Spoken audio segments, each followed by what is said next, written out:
Hello everyone, in this video I'm going to show you how to change your voice on Snapchat. Actually, it's very easy and quick, but you need to watch this video until the end so you won't skip any important steps.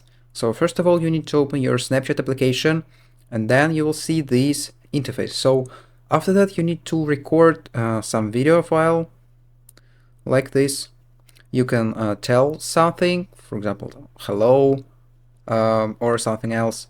So, and what if you want to change your voice? So you need to click on the right side, you need to find and click on the volume icon, and then you need to click on the microphone icon. So after that you need to enable mute snap audio, and then you need to record a new voice timeline.